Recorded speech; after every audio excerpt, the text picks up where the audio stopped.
I immediately turned to my left a little bit, and probably 7 to 8 feet away from me, lying underneath the debris, the bushes, I see this silver handgun pointing at me.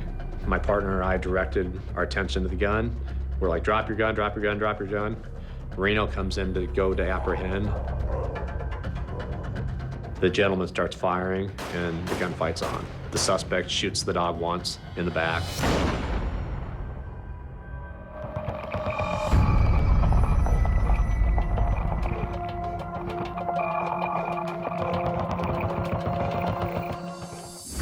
In police work, you're only as good as your partner. For K-9 units, dog handlers have some of the best trained and best tempered partners in the business. When Officer Tim Nading and his fearless K-9 Reno partnered up, they were some of the best in the Midwest and served Des Moines, Iowa with everything they had. This is their story. The suspect shoots the dog once in the back.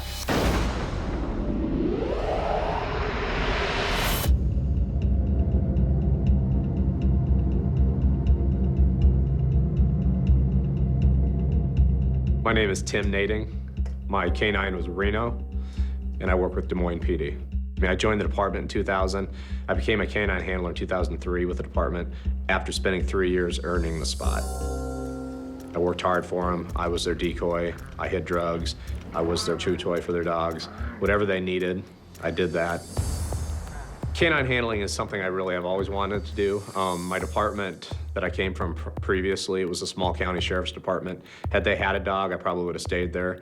But coming to Des Moines, it was a little larger department. The opportunities were much more available to me. I was able to jump in at the ground level of the K-9 unit when it was brand new and experienced it from the get-go. Becoming a member of the unit really wasn't easy. I had no idea what I was getting into, other than it really intrigued me. I loved animals. I've always been a dog person.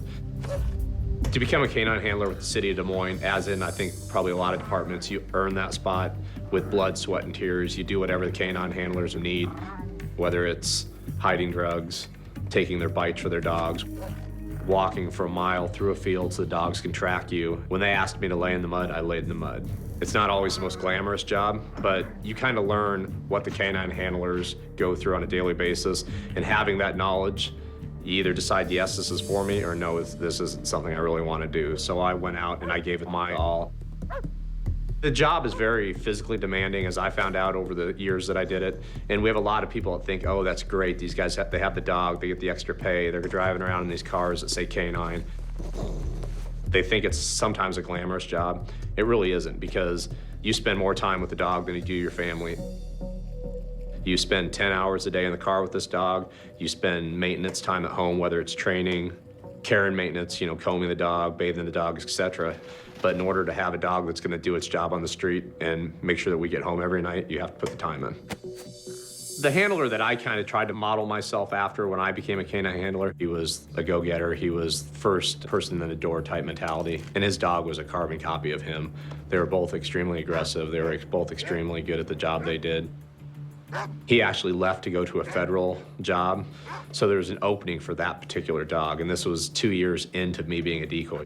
I applied for that position, and even though I had earned that right, a senior officer that had helped start the K-9 unit for Des Moines, he actually got the nod and took that spot. When I was not given that opportunity, I could have easily given up. I did not know when the next opportunity would arrive. We were locked at 3 dogs with the unit, so I could have easily given up and just gone back and done my duties with the patrol.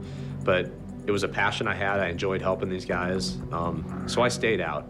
I continued to do the job that I'd been doing for a couple years, and within a year from that missed opportunity, an opportunity did come up for expanding the unit. So I applied, and after hundreds of K-9 bites, blood, sweat, and tears, I was given the opportunity to go to Evansville, Indiana, to Top Dog's K-9 Academy, where I eventually met my K-9 partner, Reno. Through blood, sweat, and tears, Tim kept his eye on the prize and was ready to be paired with a great dog.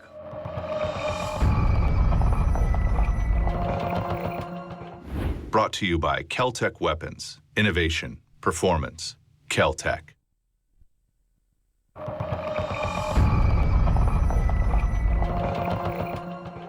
For 3 years, Officer Tim Nading worked his tail off and finally received the coveted position with the Des Moines Police K-9 unit.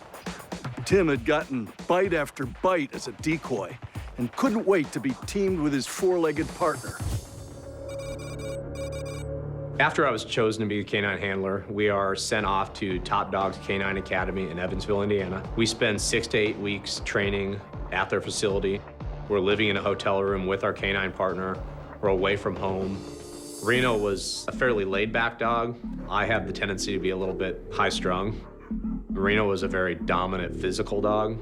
I'm a smaller stature officer, but I physically could match the dog's capability pretty well. So that was probably the biggest reason for giving me Reno.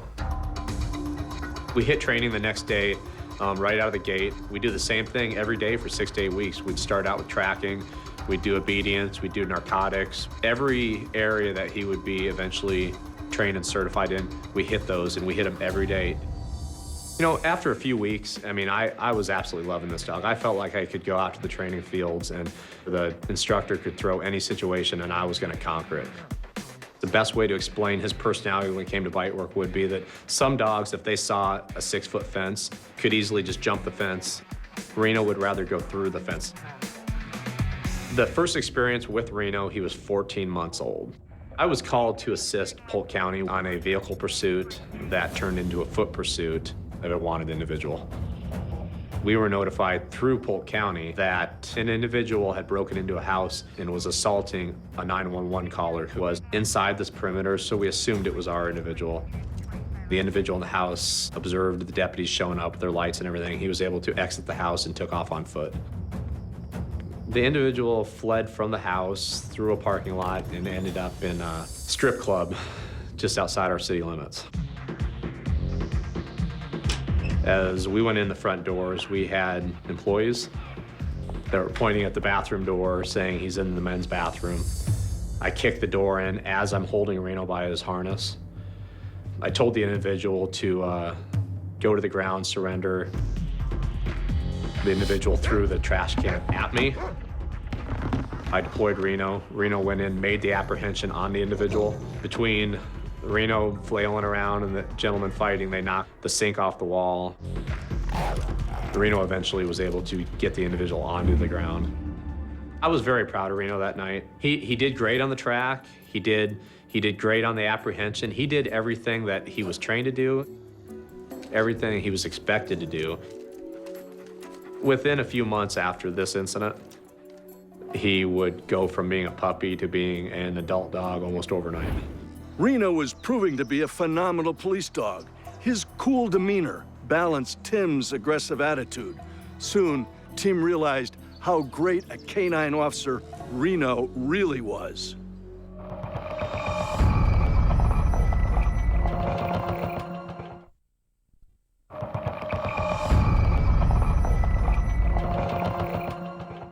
Tim and Reno's career as a team was just getting started in October 2004. Things were going great. Reno was checking all the right boxes as an excellent working dog.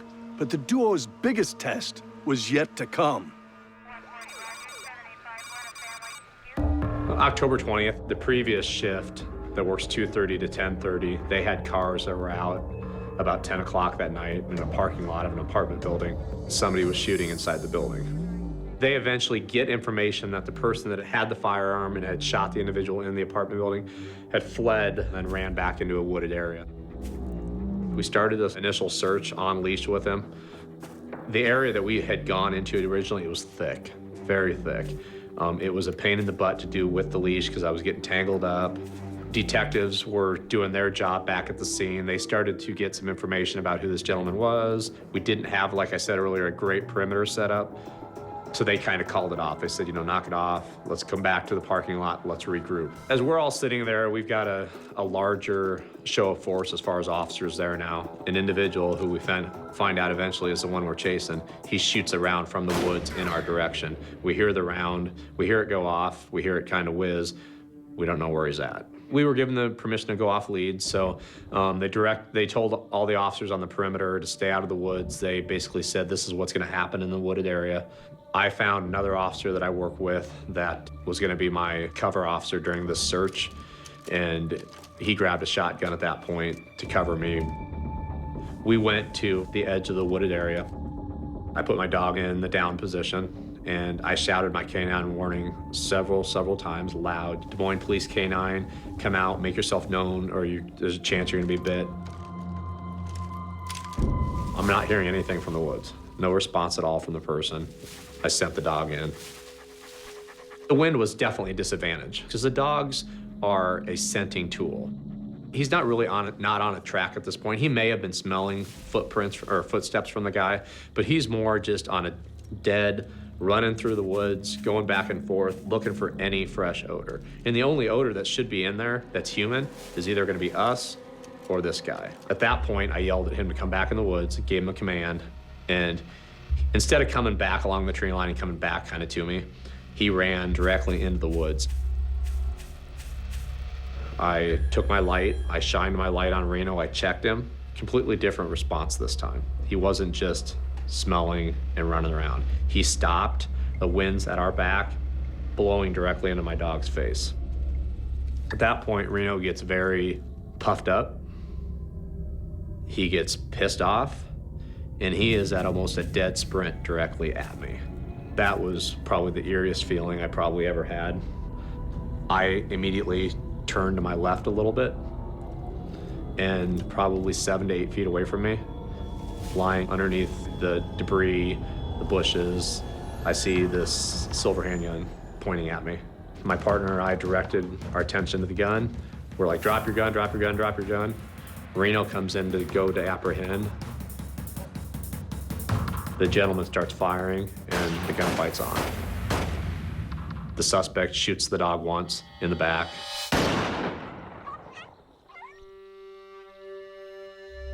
The dog is knocked down, he gets back up, goes back in to try to re-engage. And at that point, we're in an open gunfight. I'm firing rounds from my duty weapon. My partner is shooting rounds with the shotgun. One of the blasts from the shotgun hits the dog in the back right side. The dog's knocked down again. He tries to stay in the fight the best he can. It wasn't until the gunfight was over with and the guy had collapsed at our feet that I put my hand down and it's full of blood.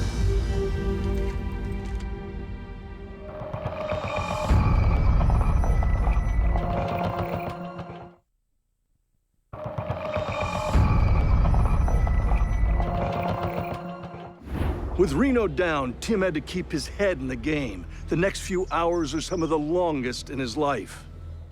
When the suspect was no longer a threat and he collapsed at our feet, Reno did what he always did. He's trained to heal.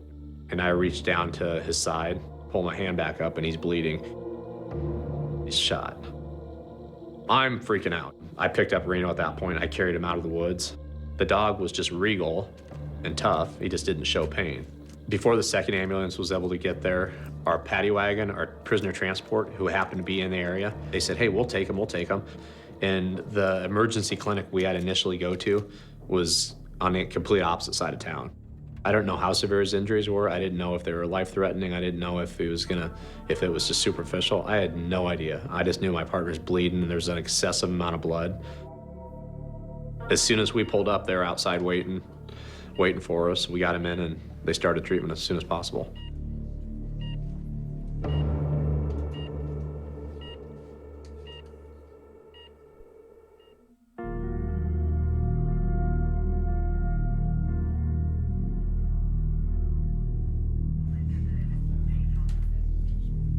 When he was healed up enough that he started doing physical therapy, then I was then transferred to basically his recovery. And I did that with him. They had regular treadmills, but they were like double wide, so I could walk on it with him. He was a completely different dog. He was not that puppy that he was the night of the shooting prior to. I mean, he was focused, but he was a puppy. That rehab, everything, he came back, he was a completely different dog. He was a grown-up, mature dog that was seasoned now.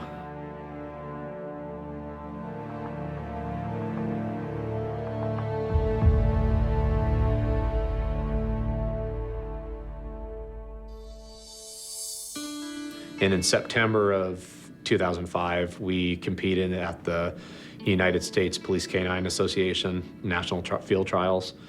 We ended up winning the national title that year as a team. And that year I won the Case of the Year award for his shooting, recognized by the K-9 handlers around the country as being the best deployment. In 2011, Reno retired after he had 3 more bites in the week and a half before he retired. Retirement was different for Reno.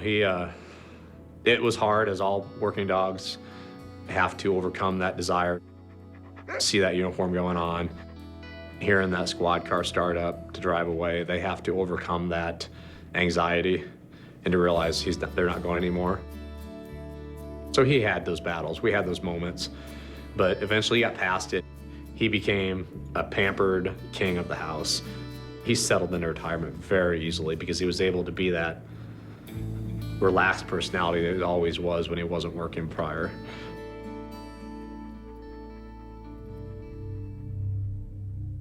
It was November 29th of 2013. I was on light duty from work. I was recovering from a knee replacement. He met me at the back door as I was leaving to go to therapy for my knee. I rubbed his head, I'll see you later, buddy, and he meandered off into the kitchen just like he always does, happy as normal. I went to my therapy. I was gone for an hour and a half or so. I came home, I called for him. He didn't come. I eventually found him in our bedroom, sitting in the corner of that he's never really sitting at, and he's facing the corner of the wall. He wouldn't stand up. He was yellow. His tone of his fur started to change. He had looked like he'd aged 10 years over that course of that hour and a half that I was gone. I opened up the Tahoe, I put him in my car, and I went to the nearest vet I could find, and they found a large soft tissue tumor that had erupted in his abdomen. We didn't know it was there, but it had ruptured and he'd been bleeding to death that time while I was gone. They brought him back to me. We talked about it a little bit. He wasn't really acknowledging the vet staff at all. He wouldn't stand up for them. He wouldn't really acknowledge me at all. He would look at me, but he wouldn't stand up for me either. I called my wife, who was at surgery at Mercy Hospital in Des Moines. She came, she saw him, and the vet came in and said, there's nothing we can do at this point. We could try to take, but he's bleeding to death. There's no certainty that surgery will save his life. So we kind of made the decision that we were going to put him down. They came in to give them that initial dose. At that point, I'm laying on the ground next to him, and I've got my head in my arms here, and he's laying along the front of me here. She went to put that initial dose in, and I put my hand over it, and I started bawling. I'm like, I don't know if I'm doing the right thing. What am I doing? Is this the right thing? And I was second-guessing myself because of everything we've been through. At that point, he picks up his head, he takes a deep breath, blows it out, and he kind of looks at me, and then he takes his head and he puts it right here. And to me, it was his way of saying, it's fine, it's the best thing. I believe that's what he was telling me.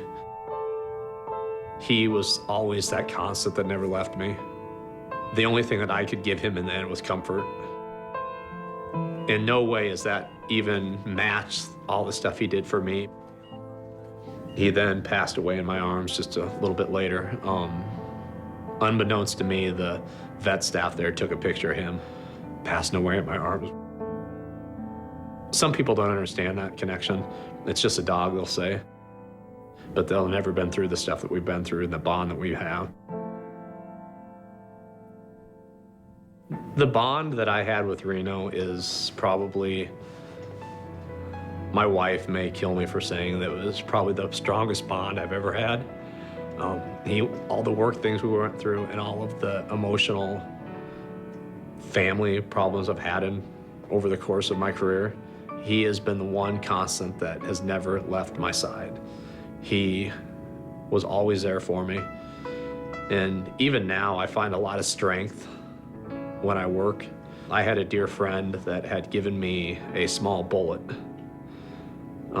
that I carry on my work keys. and it's engraved with Reno's name on it, and it actually has his ashes in it, or part of his ashes, so that he still goes to work with me every night. And I still feel like in some way he is a guardian or protector of me. At this point, I'm out of K-9. I work a 2-man patrol unit. I'll never have that bond again. I'm not sure that I would ever want to do a K-9 again, because I don't think anything could compare to that bond. He's gonna be a hard one to forget. A lot of dogs come, a lot of dogs go, but when you think Des Moines Police K-9 Unit, you think K-9 Reno.